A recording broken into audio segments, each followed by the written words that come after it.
Now, you and I both know you don't want to be out here this late by yourself, stomping up and down the street like somebody done stole your bike.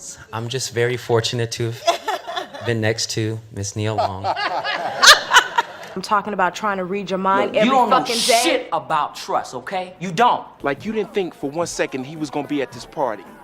Are you gonna take me home or not? Hell no. Love Jones is one of those films that sticks with you, capturing the ups and downs of love and life in Chicago's poetry scene. But beyond the romance, there are some pretty wild facts about the making of the movie that you probably didn't know. So stick around as we uncover 17 things about Love Jones that'll totally surprise you. Trust me, you won't believe what went on behind the scenes. And make sure to stick around until the bonus facts. Number 17, the iconic rain scene.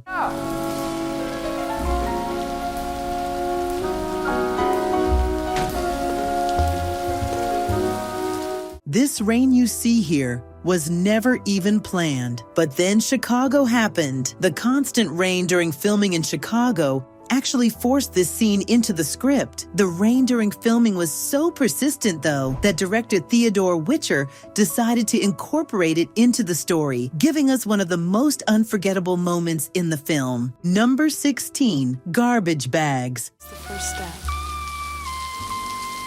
We can start by getting out of this rain. Ooh, yes.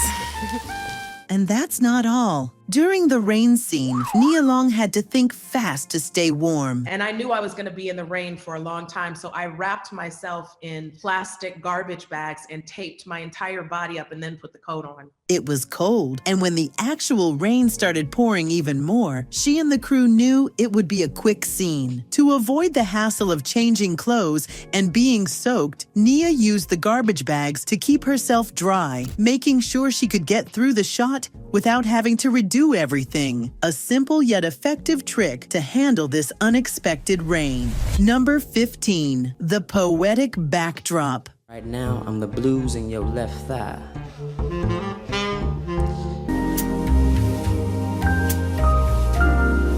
You know that cool vibey poetry club in Love Jones? Yeah. That wasn't just a set, it was inspired by a real spot in Chicago called Spices. Writer-director Witcher used to hang out there, and it became the perfect backdrop for the film's spoken word scenes. Is your name Yimmy Ya?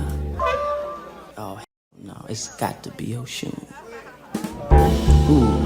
He believed that this place was perfect to set the tone for the character's romance and that unforgettable vibe. And that's why even the movie's final scene takes place right across the street from the club in the rain. Now, that's one way to incorporate poetry through actions, but that's not all. Number 14, real poetry. It's funny what you can do in front of a room full of people that you can't even seem to do in front of one person. If there's one thing everyone agrees on about this film, it's the poetry. Absolute perfection. But here's something you might not know. When Nina Mosley recites those poems, they're not just random lines. It lies suspended in hills. A blue line in a red sky. Turns out, the poems Nia Long's character delivers were actually written by the legendary Sonia Sanchez. And guess what? You can find them in her book Like the Singing Coming Off the Drums, Love Poems. Number 13, Blues for Nina. Say, baby, can I be your slave? As for that unforgettable scene where Darius performs the blues for Nina, believe it or not, it was captured in just one take. Larenz Tate delivered the performance with so much confidence and precision that the crew didn't even need a second attempt. No reshoots, not even adjustments were needed. When something is that good, you don't mess with it. Number 12, the location disaster. We mentioned the rain before, right? But did you know that this film was shot in freezing temperatures of Chicago? That's right. The cast and crew had to deal with extremely cold temperatures, which made the outdoor scenes especially challenging. I gather up each sound you left behind and stretch them on our bed.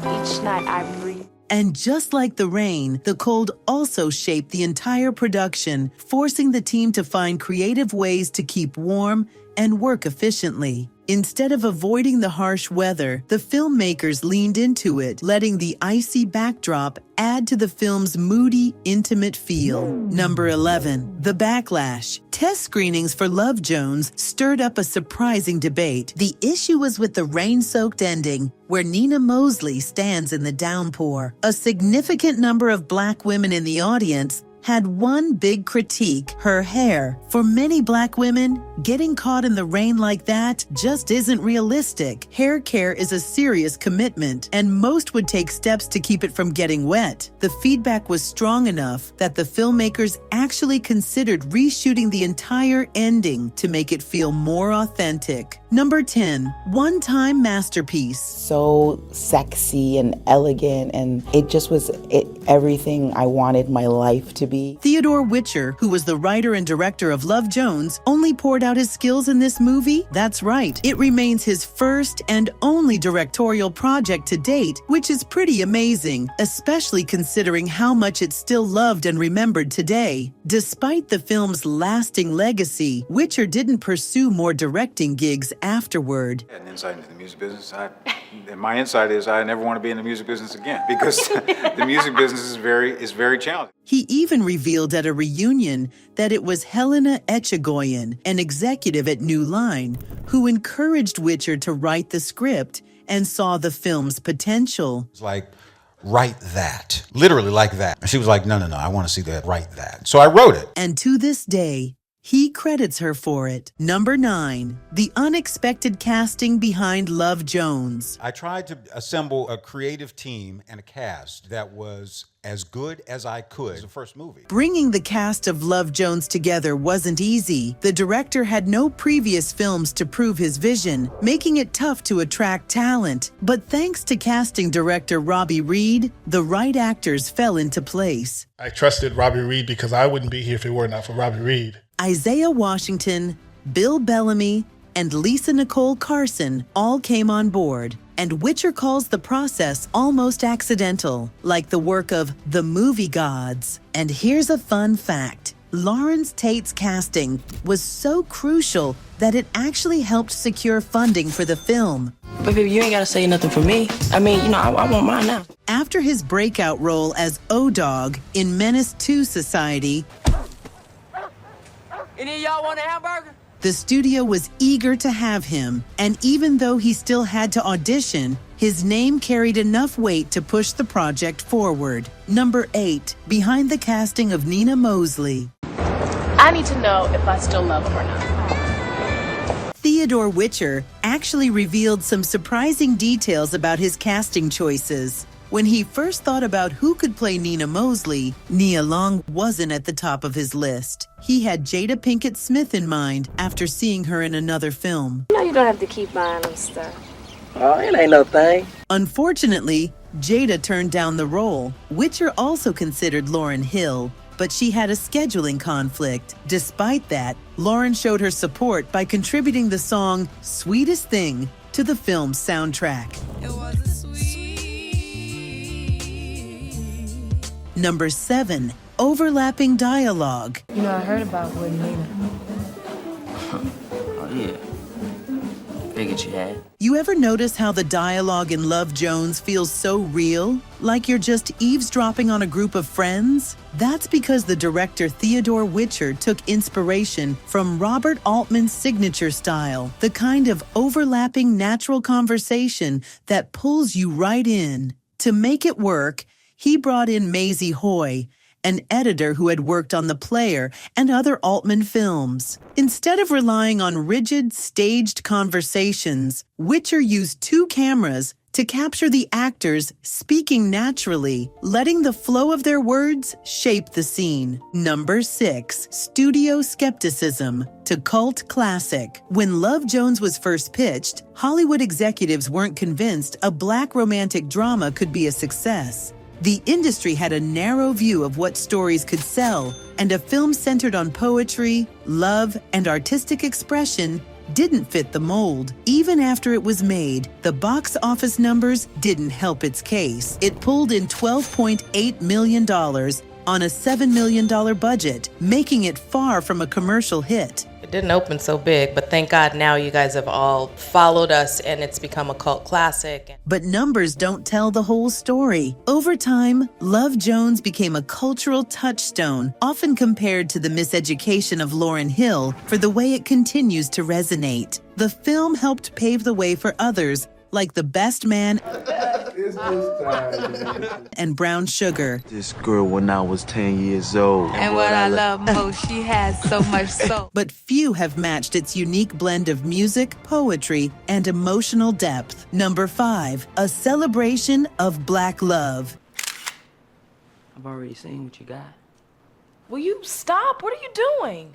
You don't trust me. In the 90s, most Black-led films focused on crime, comedy, or struggle. Stories of middle-class Black love were rare. I always say that this film was before its time. Love Jones changed that.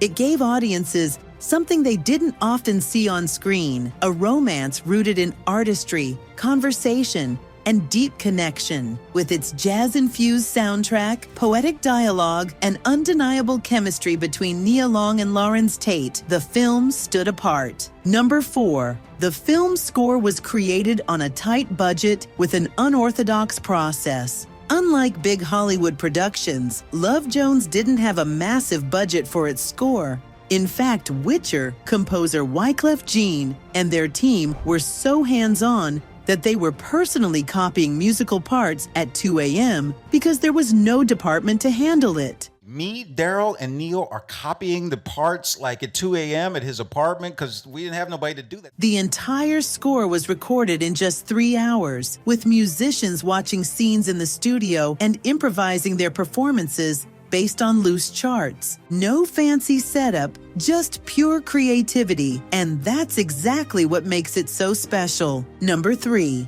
the black and white aesthetic. The opening scene of Love Jones is a montage of black and white MOS stuff that I did during the prep. The signature look of Love Jones wasn't just a stylistic choice. Cinematographer Ernest Holtzman worked closely with the director to create the film's distinct visual tone. Before filming even began, he was shown black and white photography books to help establish the mood. We discussed the possibility of opening the film with some black and white B-roll. To maintain that monochromatic feel, they avoided bright colors in most scenes. But for key moments, like the reggae and stepping scenes, they made an exception. Blue and red backlighting added contrast, giving those scenes a different energy while still fitting within the film's overall aesthetic. Number 2, Nia Long's most personal role. Whenever I think of the film, I just think of how beautiful it was to see 2 Black people kissing in the rain.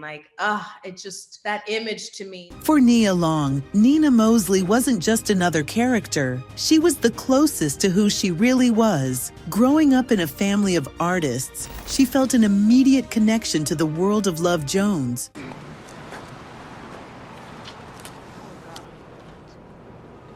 Her father was a poet, her mother was a fine artist, and creative expression was part of her life long before she stepped onto the set. When she read the script, she knew this wasn't just a role, this was her. Number 1, unscripted charm. Remember that scene where Larenz Tate spills his drink on Nia Long? That wasn't scripted. It actually happened by accident during their first meeting scene, but the moment felt so real and natural that the director decided to keep it in the film. Just one of those happy accidents that make Love Jones feel even more authentic. But that's not all. Bonus facts. After the film's release, the term Love Jones took on a life of its own. It became popular slang in Black communities, describing that deep, undeniable craving for love and connection. The movie didn't just tell a love story, it gave romance a whole new name. The influence didn't stop there. Love Jones sparked a wave of poetry night revivals across urban areas in the U.S. Audiences weren't just watching The Sanctuary, they wanted to experience it for themselves.